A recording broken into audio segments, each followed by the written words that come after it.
Bien, donc bonsoir à ceux et celles que je n'ai pas salués ou qui ne m'ont pas salué directement. Donc nous avons le quorum, nous allons donc pouvoir débuter nos travaux. Jean-Pierre a indiqué qu'il aurait quelques retards puisqu'il est sur la route en venant de Rouen. Et Fabienne a dit la même chose, je crois, mais elle a donné en attendant son pouvoir à Alain. Voilà. Et donc, pour continuer sur les pouvoirs, j'ai le pouvoir de Raphaël pour Alain Ufetril. Jean-Michel Godet donc m'a donné son pouvoir. Au passage, il m'a envoyé un message très sympathique. Voilà. Et je l'en remercie. Je ne sais pas s'il nous suit à distance. Et je lui indique toutes mes amitiés à l'occasion. Et puis, donc, nous avons le pouvoir de Laurent Lalouel pour Christine Vasse. Voilà. Il n'y en a pas d'autres? Tout est OK? Bien, donc je vous propose de nommer le ou la secrétaire de séance. Je propose Aurélie, Sophie, s'il y avait une candidature dissidente éventuellement. Pas de candidature dissidente, donc Aurélie, tu es élue. Confirmée dans ton rôle de secrétaire que tu assures très bien.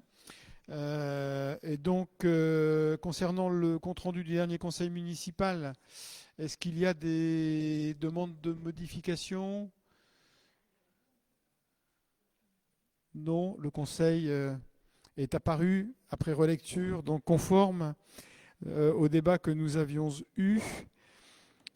Donc on va pouvoir passer au point de l'ordre du jour. Donc c'est un ordre du jour relativement court pour ce dernier Conseil municipal. Et donc nous allons pouvoir commencer par le point 1, comme il se doit, donc sur l'autorisation de signature d'une convention constitutive d'un groupement de commandes. Donc pour la fourniture et la livraison de repas. Donc groupement de commandes que nous avons mis en place il y a déjà, c'est le deuxième ou le troisième? C'est le deuxième. Donc une première occasion donc avec les communes, un certain nombre de communes de l'intercommunalité, puisque donc ça nous permet d'obtenir des conditions intéressantes à la fois sur le plan de la qualité de ce qui est proposé aux enfants, mais aussi sur le plan du prix, puisque le prix, une partie au moins, on est refacturé aux familles. Et donc en ce moment, évidemment, les questions sont très ténues de ce côté-là. Et donc il faut aussi proposer un rapport qualité-prix qui soit acceptable par toutes les parties. Donc est venu s'ajouter donc aux communes qui avaient déjà adhéré au groupement de commandes il y a quelques temps, donc la commune de Saint-Aubin-sur-Mer, donc qui avait envisagé de faire sa propre cantine et qui a choisi donc du coup de rejoindre le groupement de commandes de façon raisonnable.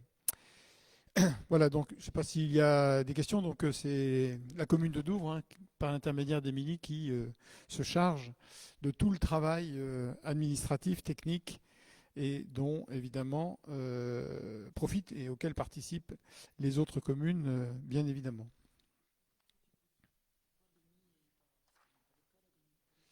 Ah oui, Bény-sur-Mer, de toute façon, oui, c'est un regroupement scolaire, donc ils n'ont pas d'école en propre. Une des écoles est à Reviers et l'autre école est à Fontaine-Henri. Et c'est seul Terre et Mer qui gère la compétence scolaire. Donc du coup, c'est pas possible de les intégrer seuls puisqu'ils n'ont pas. Oui, oui, si. Sinon, ils auraient été les bienvenus dès ce groupement de commandes-là, bien évidemment, puisqu'ils sont les bienvenus au sein de la communauté de communes Cœur de Nacre depuis le 1er janvier. Voilà. Je ne sais pas s'il y a des questions sur le sujet, des observations. Nine, tout est clair. Bon, eh bien, écoutez, je vais vous proposer de décider la constitution d'un groupement de commandes entre les communes de Douvres-la-Délivrante, Bernières-sur-Mer, Courseulles-sur-Mer, Cresseron, Langogne-sur-Mer, Luc-sur-Mer, Saint-Aubin-sur-Mer, et sur le syndicat donc des Y, donc Colombier-en-Garnie, Anisy et Bali. Donc c'est le CIVOS ABC. Donc ça va, ils ont respecté l'ordre de l'alphabet. Et je vous propose également donc d'accepter que la commune de Douvres-la-Délivrande soit désignée coordinateur du groupement de commandes, de valider les termes de la convention constitutive du groupement annexée à cette délibération que vous avez reçue, de m'autoriser à signer la convention ainsi que tous les autres documents nécessaires à sa mise en œuvre, notamment les avenants, donc s'il y avait besoin, à la convention constitutive du groupement. Et de dire que les dépenses résultant des marchés seront imputées sur les crédits ouverts à cet effet pour les exercices 2026 et suivants, sous réserve du vote des budgets ultérieurs. Est-ce qu'il y a des votes contre ? Est-ce qu'il y a des abstentions ? Eh bien, je vous remercie. J'apporte juste une précision pour ceux qui n'auraient pas eu cette information. Nous avions essayé de mettre en place une une cuisine centrale au niveau de l'intercommunalité. Et pour des raisons de multiples raisons, ça n'a pas pu être fait, notamment sur des problématiques techniques, mais aussi financières, puisque le coût du repas passait d'un peu plus de 3 euros à 5,50 €. Et donc le coût pour les familles était insupportable. Et malgré le fait que nous ayons travaillé à cette époque avec Solterre-et-Mer pour essayer de trouver le maximum d'économies possible et de qualité de produit aussi, parce que derrière nous, sur notre territoire, nous avons assez peu de moyens de fournir en circuit court dans des conditions satisfaisantes, en tous les cas avec les pourcentages de bio qui sont obligatoires maintenant. Et donc nous avons dû abandonner cette idée après l'avoir testée, étudié avec un prestataire extérieur. C'est la raison pour laquelle on est resté sur ce groupement de commandes qui est finalement en l'état actuel des choses, donc la solution la plus pertinente pour proposer quelque chose en rapport qualité-prix qui soit satisfaisant à nos enfants. Deuxième sujet, donc il s'agit de corriger une erreur matérielle, hein, c'est dans la délibération que nous avions prise et votée, il y avait un problème de précision sur les dénomination des parcelles, donc concernant la promesse de vente donc au groupe BG Promotion et Inevi, donc qui avait été retenu suite à une consultation et un vote majoritaire de l'équipe municipale, donc pour réaliser un projet sur la rue de l'église et notamment sur la partie qui touche les locaux appartenant à la commune, qui ne sont plus loués à l'heure d'aujourd'hui et qui ne sont pas réhabilitables en l'état de toute façon. Et puis également donc trouver une solution beaucoup plus pertinente pour les baraquements, enfin c'est un peu plus des baraquements, ils ont quand même servi longtemps pour les associations notamment, mais donc pour les bâtiments qui ont été proposés à l'école pendant un certain temps et à nos associations dans un second temps, mais qui sont des passoires thermiques importantes et qui en plus ont des problématiques techniques et importantes dont il faut absolument se séparer. Voilà. Donc il s'agit juste, en fait, la délibération est la même, sauf que effectivement, on apporte les précisions sur les parcelles concernées par le projet visé. Pas de questions sur le sujet ? Eh bien, je vais vous proposer donc d'autoriser la vente au groupe BG Promotion et à Inevi, donc pour la partie sociale, acquisition sociale, donc des terrains communaux situés rue de l'Église, cadastrés donc AE 91, AE 92, AE 103 et AE 307. Et les terrains sans numéro cadastral à ce jour appartenant au domaine privé de la commune suite à leur déclassement et désaffectation du domaine public par la délibération du 7 octobre 2025. Fixés toujours au même niveau puisque ça faisait partie de la consultation que nous avions faite, l'ensemble des terrains, la vente de l'ensemble des terrains à la somme de 950 000 € hors frais et droits annexes, donc qui seront à la charge évidemment de l'acquéreur, de me donner tout pouvoir pour signer tout acte et document nécessaire à la réalisation de cette vente, notamment la promesse de vente, l'acte authentique de cession et pour accomplir toute formalité y afférente. Est-ce qu'il y a des votes contre ? Est-ce qu'il y a des abstentions ? 3, 5, ok. Merci.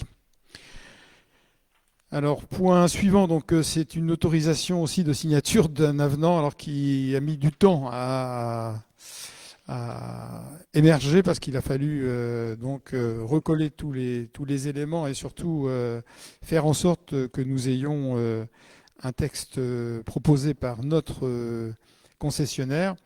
Donc pour la ZAC des Hauts-Prés, pour pouvoir donc ajouter donc au traité de concession donc les différents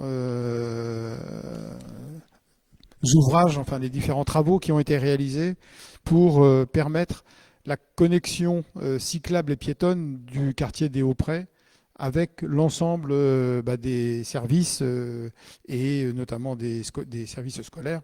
Donc, notamment a été réalisée une sente juste derrière, entre l'école et les espaces sportifs, donc qui vont faciliter évidemment le déroulement en, en modalité douce, donc des déambulations entre ce quartier et les autres, puisque évidemment, bien sûr, les habitants des Hauts-Prés pourront aller vers tous ces ouvrages et tous ces biens, mais évidemment, tout un chacun pourra aussi aller au quartier des Hauts-Prés, qui prend petit à petit sa place et qui devient de plus en plus intéressant, en tous les cas qui est bien vécu par ses habitants, donc par le biais de ces voies douces, donc piétonnes et cycles, donc ce sont des voies partagées, hein, la plupart du temps on n'a pas fait le choix de faire des zones réservées aux vélos et d'autres réservées aux piétons, sachant que la plupart du temps, les pistes cyclables qui sont a priori réservées aux vélos se trouvent utilisées aussi par les piétons, et ça passe finalement bien dès lors que chacun est respectueux de l'autre. Et donc, tous ces projets, donc, qui représentent une somme significative, hein, donc, sont ajoutés et ont été précisés dans l'avenant pour que donc, l'aménageur Nexity puisse, dans le cadre des participations qui sont prévues à la ZAC, hein, qui ont été inscrites dès le projet que nous avons signé il y a déjà de nombreuses années et à l'unanimité du conseil municipal de l'époque. Donc l'écoquartier permet de participer à un peu plus de 2 millions d'euros sur des investissements et des investissements structurants donc pour la commune. Ça fait partie, ça va rentrer en fait dans les participations que le concessionnaire doit à la commune, sauf que donc il faut les préciser et il faut que ce soit fixé dans la concession. Et donc là, en l'occurrence, il faut que ça fasse partie de cet avenant numéro 6 au traité de concession. Donc ces travaux sont réalisés, hein, tous les travaux ont été réalisés, ils sont déjà... on les avait repris les uns après les autres, et donc notamment la sonde Jacques Prévert, etc. Il y a eu 7 ou 8 travaux réalisés qui améliorent de façon significative ce qui est déjà vrai pour notre commune, hein, toutes les transitions douces, aussi bien vélo que piétonne. Est-ce qu'il y a des questions sur le sujet ? Sur l'avenant numéro 6, vous l'avez lu, relu ? Ok. Donc je vous propose de décider d'adopter l'avenant numéro 6 au traité de concession, donc qui est annexé à la présente délibération et qui porte strictement sur ce sujet donc des voies douces, et de me donner tout pouvoir donc pour signer l'avenant relatif à ce traité de concession et accomplir toute formalité y afférente, et donc réclamer à notre aménageur donc les sommes qui sont prévues dans ce cadre. Est-ce qu'il y a des votes contre ? Est-ce qu'il y a des abstentions ? Eh bien, je vous remercie. Et toujours sur le sujet de la ZAC des Hauts-Prés, donc qui, effectivement, comme je le disais tout à l'heure, hein, fait suite à notre PLU de 2013 et à la consultation que nous avions faite, qui avait fait que nous avions, à l'unanimité du Conseil, d'ailleurs retenu l'aménageur Nexity foncier. Donc nous avions pris la décision dans ce cadre, puisque donc ce projet donc des Hauts-Prés est en extension urbaine, de limiter au maximum cette extension urbaine. Dans le précédent POS, c'était plus de 50 hectares qui étaient consacrés à l'urbanisation sur la frange ouest de la commune et qui allait pour partie donc sur Vertailleville, seulement sur une partie de ce que nous avons retenu comme géographie finale. Cette géographie finale nous a permis, et ça c'est important parce que cet aménagement donc qui va se faire dans les mois qui viennent maintenant, donc n'aurait pas pu se faire sans une opération comme celle-ci, donc un boulevard urbain qui va déconcentrer la circulation donc dans le centre-ville et qui va permettre à toutes les personnes qui habitent donc vers l'ouest de la commune de sortir beaucoup plus facilement de la commune pour se diriger notamment vers notre capitale régionale, mais aussi vers les communes voisines de Courseulles, de Valy, etc. Et donc, dans ce cadre, nous avions fait le choix, et je pense que c'était un choix, ça reste un choix tout à fait opportun, puisque dans le cadre d'opérations d'urbanisation comme celle-ci, il y a deux acteurs en jeu, en extension. Il y a le propriétaire foncier et il y a l'exploitant. Des fois, c'est le même. Des fois, l'exploitant est aussi propriétaire foncier. Mais parfois, vous avez un propriétaire foncier, une famille ou une personne, et vous avez à côté donc un exploitant. Et nous, depuis le début, nous avons fait le choix de faire en sorte que l'exploitant, qui lui donc voit ses terres qu'il cultivait, donc consacrées à la construction, ne soit pas pénalisé puisque lui, c'est son outil de travail. Et donc c'est important qu'il puisse ne pas être pénalisé, sachant que pour le propriétaire, il multiplie par beaucoup le prix de la terre agricole qu'il a aujourd'hui. Donc on ne peut pas le plaindre particulièrement. Et donc, qu'il soit propriétaire ou non, l'exploitant était pour nous et reste pour nous donc celui qu'il faut accompagner, aider et maintenir dans son activité agricole, même si on pourrait avoir des choses à dire sur la nature des activités agricoles autour de notre commune, bien évidemment. Mais bon, ça, c'est un autre sujet. Et donc, du coup, dans ce cadre, la commune avait déjà fait le choix donc de préfinancer via la SAFER, puisque la SAFER, c'est l'organisme qui seul a le droit de préemption pour les terres agricoles. Les communes ne l'ont pas du tout. C'est la SAFER qui peut faire préemption et personne d'autre. Et la SAFER donc a un rôle aussi de régulation et d'échange éventuel de terres, à ceci près que la SAFER aujourd'hui donc demande aux collectivités qui ont besoin de ces échanges de préfinancer les surfaces dont elles ont besoin pour réaliser les échanges avec les agriculteurs, les exploitants donc concernés. Et donc nous sommes maintenant dans la dernière phase de la ZAC des Hauts-Prés. Et il reste donc une opération assez multiple d'ailleurs d'échanges donc à réaliser pour faire en sorte que tous les exploitants puissent trouver une solution adaptée à leur situation et à leur volonté, puisqu'il y a des exploitants qui préfèrent donc plutôt toucher des fonds que d'être compensés. Donc il faut assurer un préfinancement supplémentaire donc de 108 861,33 €. Donc c'est une avance, c'est pas du tout une somme qui est perdue, c'est une somme qui est forcément remboursée. Donc pour permettre l'échange foncier avec un agriculteur donc qui récupère des terres donc proches d'ailleurs de son siège agricole. Et donc ce coût de 108 861,83 €, ça intègre donc le prix des terres, les indemnités de réalisation, les frais de gestion, la rémunération SAFER. Donc tous les coûts sont intégrés. La SAFER ne peut contractualiser qu'avec la collectivité.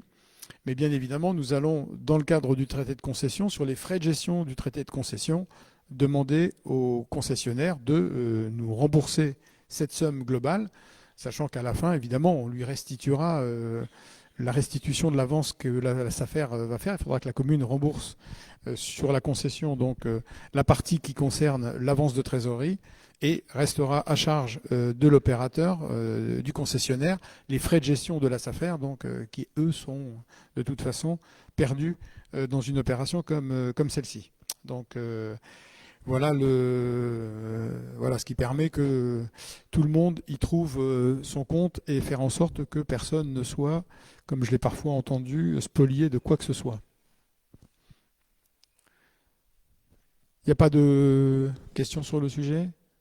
Bon, c'est la même mécanique que celle qui nous avait permis notamment de réaliser toute la phase 1, puisque la phase 1 étaient donc dans cette situation.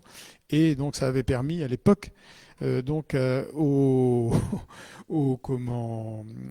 l'exploitant de pouvoir devenir propriétaire voilà, dans de très bonnes conditions sur une surface un peu supérieure à celle que nous lui avions consacrée et donc à proximité de chez lui, c'est-à-dire vraiment aux portes de chez lui. C'est-à-dire que jusqu'alors, il venait d'Hermanville pour cultiver ici à Douvres.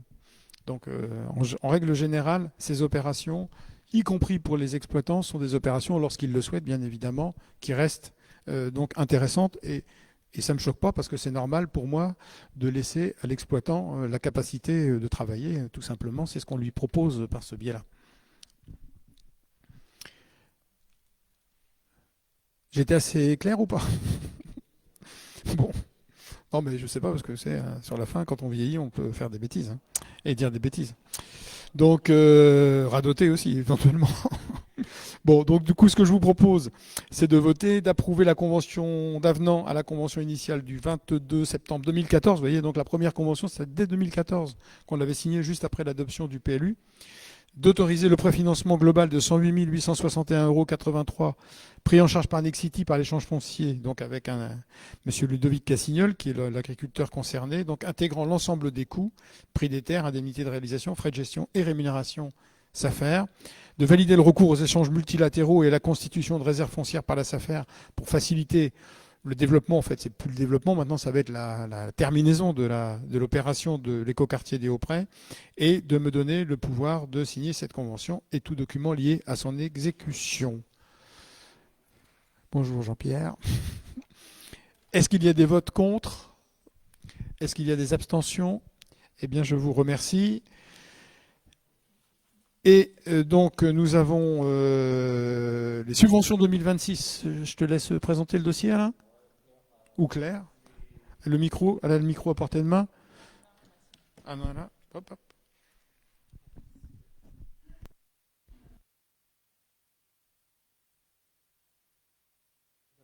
Voilà. C'est parce que je suis pas patiente. Donc concernant les subventions associations, vous avez eu un tableau récapitulatif. Les demandes de subventions ont été étudiées par la double commission vie associative finance. L'enveloppe qui était prévue n'a pas été complètement dépensée. Vous avez le récapitulatif. Donc, je ne sais pas si vous avez des questions par rapport à ce qui a été accordé à l'ensemble des associations. Il y en a certaines qui n'ont rien demandé non plus. Comme tous les ans, hein, il y a des associations qui s'autosuffisent et qui ne demandent rien.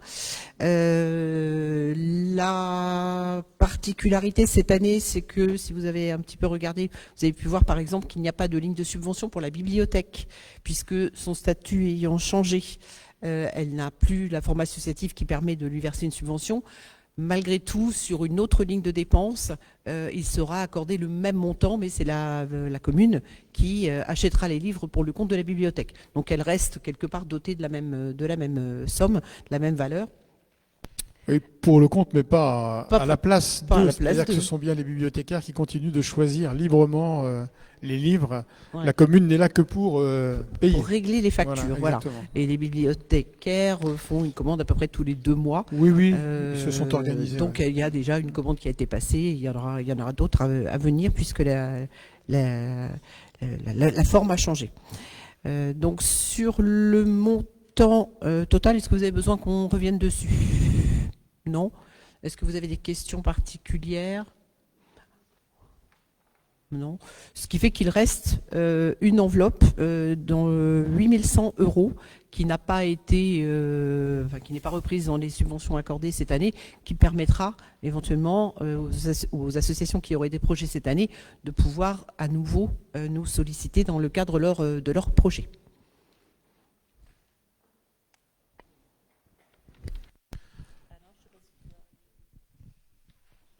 C'est bon?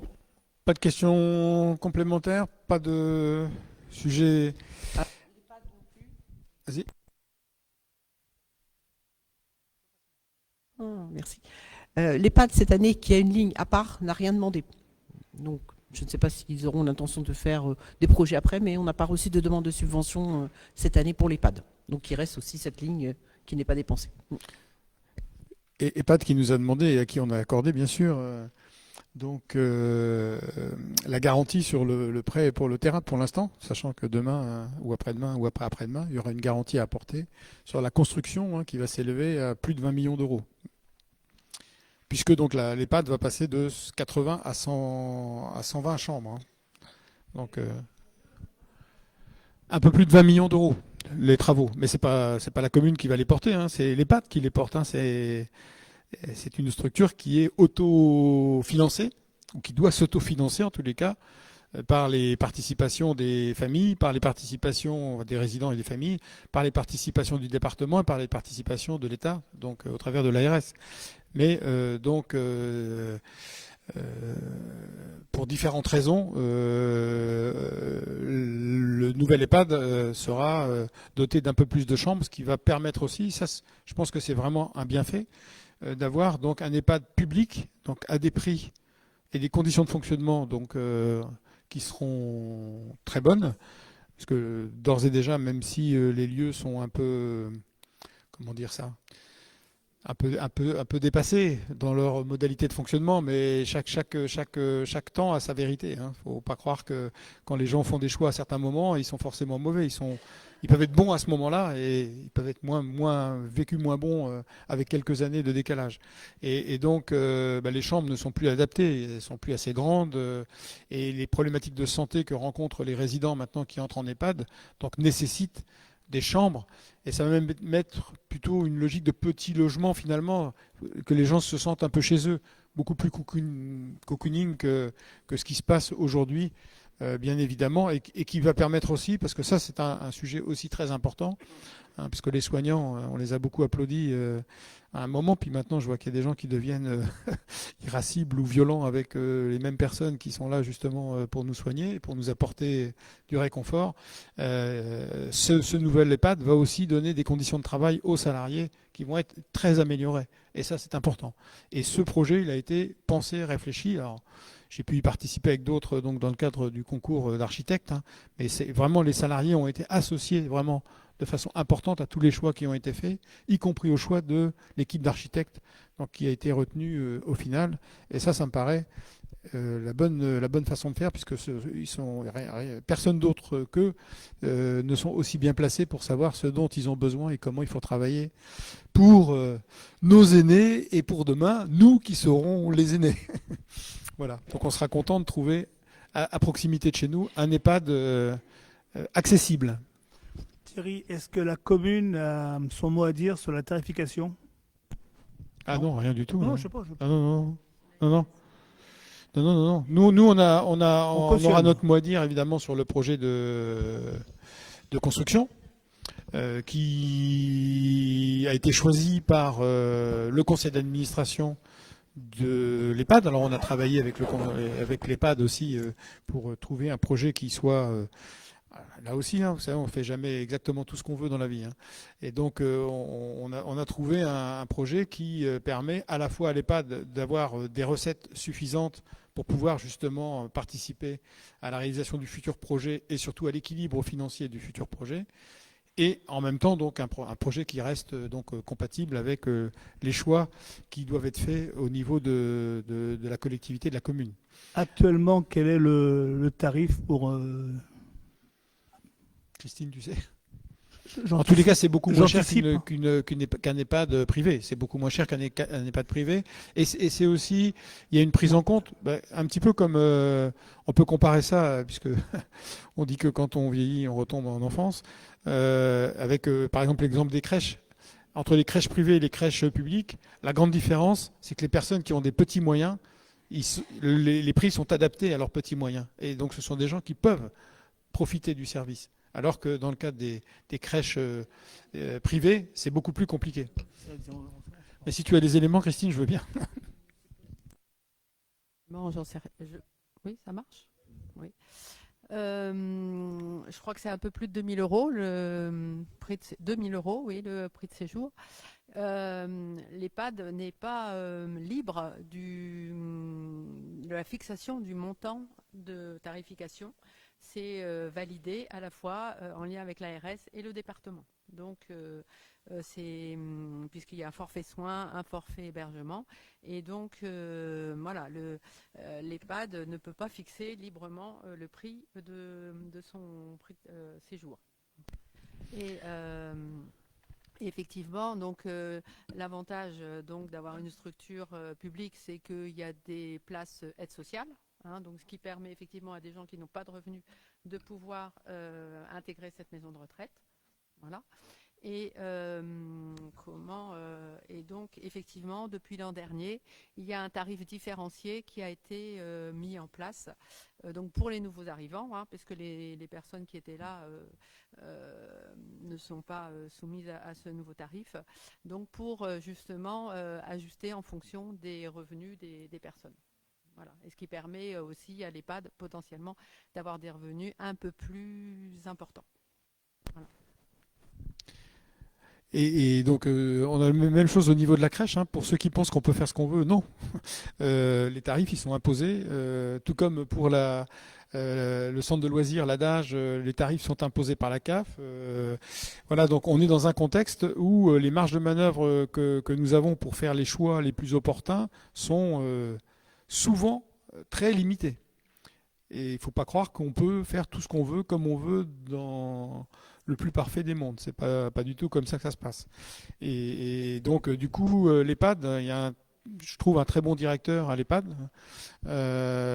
et donc qui gère son affaire comme l'a fait précédemment un de ses prédécesseurs, mais qui en plus donc a la relation avec les soignants qui va bien. Et donc je pense qu'on a, en tous les cas sur le papier, puisque pour l'instant on l'a vu que sur le papier, mais un beau projet déjà. Je trouve que le projet est chouette. Donc d'abord il correspond aux besoins des salariés, donc c'est déjà très important. Et puis donc un moyen de pouvoir accueillir tous nos aînés dans des conditions dignes, de qualité, et avec un personnel vraiment extrêmement motivé. Parce que les bâtiments, malgré le fait qu'ils soient très anciens, ils sont dans un état d'entretien vraiment, je ne vais pas dire parfait, rien n'est parfait dans la vie, mais en tous les cas, très bon. Donc, si j'ai bien compris, les Douvrais seraient, entre guillemets, prioritaires pour cet EHPAD. Non, Non. parce que c'est un EHPAD qui ne concerne pas que la commune de Douvres. Parce que souvenez-vous, il y a plusieurs communes qui sont concernées, notamment il y a Ouistreham, il y a 8 ou 9 communes qui sont 10. Combien 17. 17 ? D'accord. Oui, alors toutes ne sont pas au conseil d'administration, mais il y a 17 communes, c'est ça. Et donc c'est un EHPAD qui a une vocation vraiment intercommunale. Et donc c'est d'ailleurs la question qu'il faudra se poser sur la garantie qui normalement sera encore demandée pour les travaux, puisque une partie des communes sont sur Caen-la-Mer, l'autre partie sur Cœur-de-Nacre. En gros, c'est Caen-la-Mer et Cœur-de-Nacre. Et donc, il faudra voir éventuellement si les collectivités intercommunales peuvent venir aux côtés des communes garantir le prêt que l'EHPAD va devoir faire, puisque là, ils n'ont pas d'autre choix que de faire un prêt d'un peu plus de 20 millions d'euros. Et donc, sachant que derrière, le département, qui au départ avait donné un avis défavorable sur sa garantie, est revenu sur cet avis, et donc le département pourra garantir 50% du coût de construction. Mais c'est vraiment, sincèrement, on va voir le collège aussi qui va se reconstruire. Bon, là, on va avoir des équipements publics sur la commune qui vont être au-delà de tout ce qui a été fait par ailleurs, donc intéressants, et qui vont pouvoir permettre à nos jeunes comme à nos aînés d'être accueillis dans les meilleures conditions. Voilà. Donc pour l'EHPAD, on a déjà fait beaucoup de choses quand même, même s'ils n'ont pas demandé de subvention. Puis je pense que s'ils demandent une petite subvention pour un projet, ouais, je pense pas qu'on les laissera tomber. Oui, je voulais dire par rapport aux admissions, c'est sur dossier médical. Il y a une commission médicale d'admission, et donc en fonction des dossiers, des situations des personnes, et puis des places disponibles, elles sont admises. Voilà, c'est complètement indépendant, et c'est pas forcément des personnes des 17 communes. Adhérentes du syndicat intercommunal. Voilà, c'est en fonction des besoins et des dossiers et des places disponibles. des urgences, il y a rarement de toute façon des places disponibles, hein, donc il y a plutôt une liste d'attente. Et voilà, donc et puis ça dépend aussi du niveau de dépendance et je veux dire, il y a aussi un équilibre à trouver au sein de l'établissement pour qu'il n'y ait pas une charge de travail non plus trop importante, hein. Donc la volonté, c'est aussi de pouvoir intégrer des personnes qui ne sont pas forcément très dépendantes à leur admission pour pouvoir les accompagner jusqu'au bout sans charger trop voilà, la charge de travail du personnel. Donc c'est tout un équilibre à trouver qui est complètement indépendant effectivement d'autres critères. Oui, ça dépend du GIR aussi, du coup, de chaque personne. Ce qu'il faut savoir, c'est que l'âge moyen d'entrée à l'EHPAD, hein, c'est autour de un peu plus de 90 ans. Hein. L'âge moyen. Voilà. Donc vous avez encore le temps d'y penser. Encore le temps d'y penser. Ah oui, vous pouvez vous mettre sur la liste d'attente par contre. Effectivement, c'est prudent. Voilà. Donc sur les subventions, pour revenir au sujet des subventions, du coup, oui. J'ai cru comprendre que l'EHPAD ne va pas être construit sur place. En face. Mais ouais, pourquoi c'était pas possible sur place? Ah, impossible. Là aussi, ça fait partie des choses. Tu sais, tout le monde pense que tout peut se faire comme on veut, quand on veut. Mais non, c'était pas possible. Et surtout, tu mettais pas, de toute façon, déjà, il y avait que 80 chambres, très petites. Tu mettais pas 120 chambres, beaucoup plus grandes, dans le même espace. C'était pas jouable. Et puis, il y a eu un assistant à maîtrise d'ouvrage qui a été choisi par le conseil d'administration de l'EHPAD, qui a étudié les différentes solutions, dont celle de la déconstruction-reconstruction.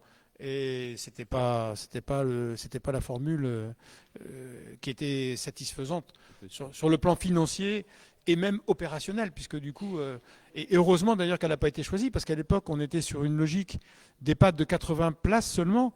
Alors là, 120 places, tu pouvais même pas l'imaginer là. Tu mettais le projet par terre là. D'accord.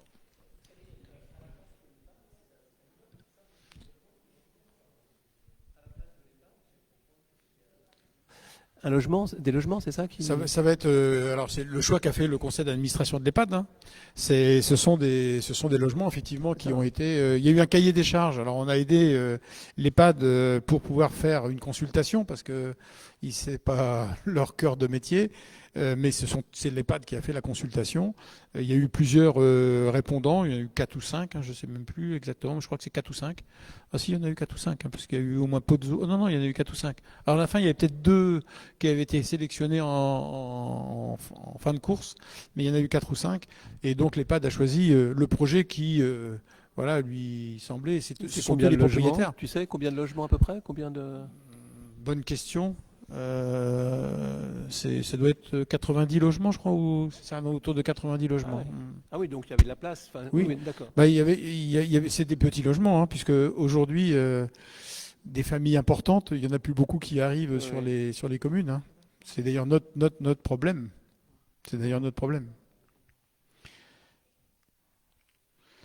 Mais c'est un projet qui a été visé par l'architecte des bâtiments de France déjà, par exemple.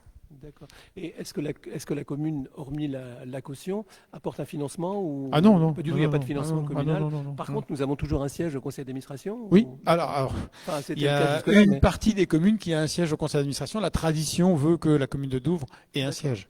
C'est la commune de résidence. Il y a une relation, je dirais, un peu plus... Comme souvent, les gens pensent que le centre aquatique, c'est la commune de Douvres. Pareil, les gens pensent que l'EHPAD, c'est la commune de Douvres. Mais non, ce sont des projets... Oui, alors, mais c'est un tirage de sort un petit peu dirigé quand même pour que au moins les communes importantes soient représentées. Et voilà.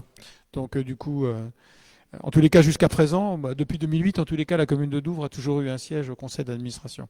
Donc il faudra veiller à ce que ça ne soit pas autrement parce que c'est quand même intéressant d'avoir un lien direct à l'intérieur de l'établissement, au-delà des relations qu'on a avec le directeur, l'équipe, qui est vraiment, encore une fois, c'est vraiment une équipe super motivée et vraiment qui fait son métier comme on l'a tous salué à une époque et dont certains se souviennent plus aujourd'hui.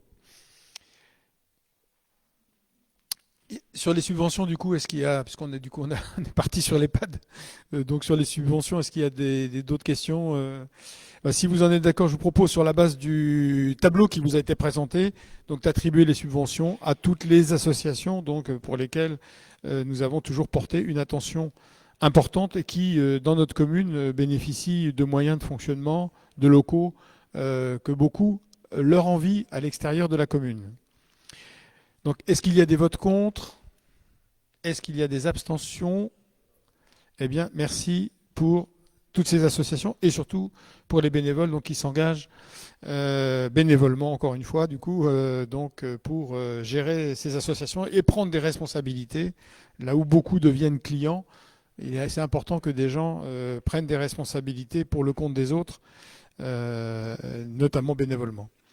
Ensuite, donc deux sujets ressources humaines. Donc un premier sujet qui vise à créer un poste de rédacteur territorial au service du secrétariat général, puisque notre agent, qui a beaucoup de qualités, a traduit ses qualités par la réussite au concours de rédacteur territorial.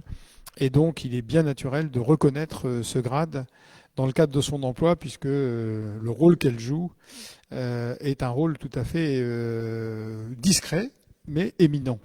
Voilà. Donc vous aurez reconnu la personne, je ne vais pas citer son nom. Mais en tous les cas, voilà, c'est quelqu'un avec qui il est vraiment très, très agréable de travailler. Donc si vous en êtes d'accord, vu tout ça, je vous propose de décider de créer un emploi permanent d'assistant de direction au secrétariat général, donc sur un grade de rédacteur territorial à temps complet à partir du 1er mai 2026. Ça tombe bien, c'est la fête du travail, c'est une belle date pour la personne. D'autoriser la suppression de l'emploi permanent d'assistant de direction au secrétariat général sur le grade d'adjoint administratif, donc elle l'avait jusqu'à présent, donc à compter de la même date, 1er mai 2026. De modifier donc évidemment le tableau des effectifs, de m'autoriser à procéder au recrutement de l'agent, alors c'est un renouvellement, qui sera affecté à cet emploi, à signer tous les actes afférents à ce dossier, et de préciser que les crédits nécessaires à la rémunération de l'agent, évidemment, sont prévus au budget. Est-ce qu'il y a des votes contre?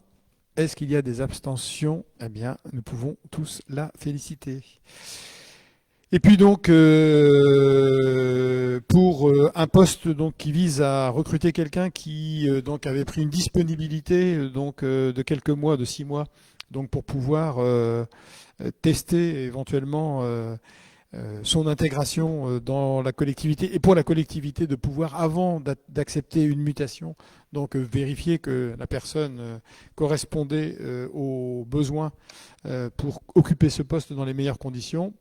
Donc la personne confirme son intérêt de travailler pour la collectivité de Douvres et il se trouve que la collectivité propose la même chose, donc tout va bien. Et donc on vous propose du coup de créer ce poste et donc cet agent nous rejoindra par mutation. Donc je vous propose de décider de créer un emploi permanent d'agent administratif au service accueil population au grade d'adjoint administratif principal de première classe à temps complet à compter du 1er mai 2026 aussi. Donc de modifier en conséquence le tableau des effectifs, de m'autoriser à procéder au recrutement de l'agent qui sera affecté à cet emploi et signer tous les actes afférents à ce dossier, donc son intégration, et de préciser que les crédits nécessaires à sa rémunération sont inscrits au budget ainsi que le régime indemnitaire qui dépend de son grade. Est-ce qu'il y a des votes contre? Est-ce qu'il y a des abstentions? Eh bien, je vous remercie. Donc on va pouvoir mettre fin à ce conseil municipal, donc dernier conseil municipal de la mandature. Voilà, je tenais à vous remercier évidemment de la confiance que pour certains vous m'avez témoigné depuis 2008. Donc on a fait en sorte de toujours répondre donc au triptyque du développement durable qui vise à équilibrer les choses en matière de développement économique, de social et évidemment d'écologie, mais donc les hommes font partie de l'écologie et donc la question des nouveaux habitants, notamment, je pense que quels que soient les sujets qui vont être devant nous, vont devenir des sujets importants et qu'il ne faut pas négliger parce que la dynamique que nous avons créée dans la commune, elle peut très vite retomber et il faut vraiment faire en sorte pour pouvoir permettre de maintenir notre dynamique au niveau des associations, des commerces, des services, voilà, d'avoir une continuité dans le développement programmatique qu'on avait décidé dès 2013 dans le cadre du PLU, étant entendu que beaucoup d'habitants sont venus habiter la commune entre 75 et 95, j'en fais partie. Et je regrette que parmi tous ces habitants, il y en a qui refusent aux autres ce qu'ils se sont autorisés eux-mêmes à cette époque. Voilà. La commune a une vocation à accueillir de façon raisonnée, raisonnable, mais elle a vocation à accueillir, compte tenu notamment du nombre de personnes qui cherchent aujourd'hui des logements et qui n'en ont pas. Et vous savez la difficulté pour des personnes qui ont de faibles moyens de trouver des logements sur notre commune. Et donc le logement social notamment, l'acquisition sociale sont des points vraiment très très importants à maintenir. Voilà, des sujets, je pense, sur lesquels il faut que tout le monde s'entende et que tout le monde défende dans l'intérêt général de la commune et des gens qui vont venir y habiter. Voilà. Donc sur ce, je vais mettre fin au conseil municipal et puis souhaiter bonne chance à ceux qui se présentent et puis bonne retraite à ceux qui arrêtent comme moi. Voilà.